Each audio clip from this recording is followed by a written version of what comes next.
Hello बच्चों, let's see the question. The question is organic farming includes. यहाँ पे question पूछा है कि ऑर्गेनिक फार्मिंग में क्या क्या यहाँ पे इंक्लूडेड होता है। Option A is use of fertilizers and pesticides of biological origin. Option B is IPM integrated pest management. Option C is locally developed pest resistant varieties and option D all. यहाँ पे हम देखते हैं कि यहाँ पे जो ऑर्गेनिक फार्मिंग है ये क्या होता है।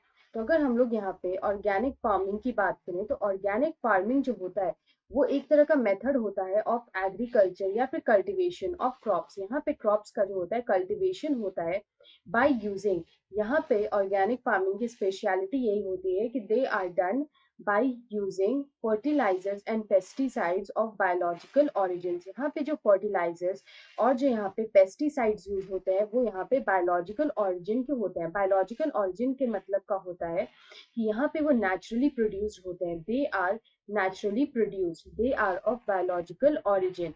यहाँ पे किस तरह के पेस्टिसाइड्स यूज नहीं होते हैं, तो यहाँ पे नो केमिकल पेस्टिसाइड्स या fertilizers are use, no chemical और सिंथेटिक फर्टिलाइजर्स यूज।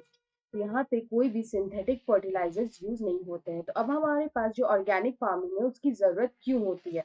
तो ऑर्गेनिक फार्मिंग की यहाँ पे जरूरत इसलिए होती है for some very important reason कि सबसे पहले कि ये जो केमिकल फर्टिलाइजर्स हैं, ये जितने भी केमिकल फर्टिलाइजर्स हैं और ये जो सिंथेटिक फर्टिलाइजर्स हैं, इनका इफेक्ट ऐसा होता है कि they reduce soil fertility, they reduce soil fertility. ये यहाँ पे सॉइल की जो फर्टिलिटी है उसको यहाँ पे जो है वो रिड्यूस कर देते हैं। उसके अलावा ये यहाँ पे वाटर पॉल्यूशन क्रिएट करते हैं, they also create water pollution. यहाँ तक कि ह्यूमन बींग्स में डिजीजेस का भी कारण होता है, दे हार्म ह्यूमन बींग्स। यहाँ पे हम बोल सकते हैं they harm human beings by causing diseases. तो यहाँ पे अगर हम देखें तो ऑर्गेनिक फार्मिंग यहाँ पे हमें किन किन चीजों से बचाता है, तो वो सॉइल फर्टिलिटी को यहाँ पे मेंटेन रखता है, वाटर पॉल्यूशन क्रिएट नहीं होता है and it is more safe. This is more safe, ये ज्यादा सेफ, इसमें जो फूड होता है वो ज्यादा सेफ होता है। तो यहाँ पे अगर हम देखें कि यहाँ पे ऑर्गेनिक फार्मिंग भी जो होता है वो यहाँ पे दो तरह का होता है। There are two types of organic farming. यहाँ पे two types of organic farming कैसे होते हैं वो हम लोग देखते हैं। तो यहाँ पे जो ऑर्गेनिक फार्मिंग में जो फर्स्ट आता है वो होता है यहाँ पे जो फर्स्ट और तरह का जो ऑर्गेनिक फार्मिंग हम लोग देखेंगे वो होता है इंटीग्रेटेड ऑर्गेनिक फार्मिंग। तो ये इंटीग्रेटेड ऑर्गेनिक फार्मिंग क्या होता है, तो इंटीग्रेटेड ऑर्गेनिक फार्मिंग जो होता है, इंटीग्रेटेड ऑर्गेनिक फार्मिंग यहाँ पे हम देखते हैं कि यहाँ पे इंटीग्रेटेड पेस्ट मैनेजमेंट होता है। ये यहाँ पे इस तरह के फार्मिंग में इट इज आईपीएम यानी कि इंटीग्रेटेड पेस्ट मैनेजमेंट। उसके बाद जो नेक्स्ट आता है वो होता है हमारा प्योर ऑर्गेनिक फार्मिंग।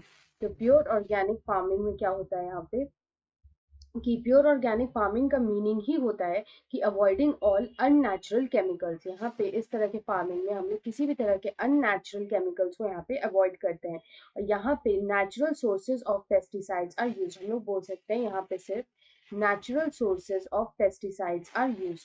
तो यहाँ पे हम लोग पहले भी देखे थे कि ऑर्गेनिक फार्मिंग का जो मीनिंग होता है या फिर उसका जो पर्पस होता है वो होता है फूड को केमिकल फ्री बनाना। उसके बाद अगर हम लोग देखें कि इंटीग्रेटेड पेस्ट मैनेजमेंट जो होता है वो यहाँ पे इंक्लूडेड होता है इन इंटीग्रेटेड फार्मिंग एंड यहाँ पे जो न्यूट्रिएंट मैनेजमेंट होता है यहाँ पे it is achieved by ecological requirements and demands. तो यहाँ पे इस तरह से जो है इंटीग्रेटेड ऑर्गेनिक फार्मिंग होती है और इस तरह से यहाँ पे प्योर ऑर्गेनिक फार्मिंग होती है, जो कि दो टाइप ऑफ ऑर्गेनिक फार्मिंग है। यहाँ पे अगर हम इस क्वेश्चन का करेक्ट आंसर देखें तो हम बोल सकते हैं कि हमारा जो फर्स्ट ऑप्शन दे रखा है use of fertilizers and pesticides of biological origin, यहाँ पे करेक्ट है। उसके बाद हमें दे रखा है integrated pest management, it is also correct. और हमारा सी में दे रखा है locally developed pest resistant varieties which is also correct. तो यहाँ पे हम देख सकते हैं कि हमारा तीनों ही ऑप्शन करेक्ट है। तो ऑप्शन डी में हमें दे रखा है और so option D is the right answer. I hope you understand this question well. Best of luck.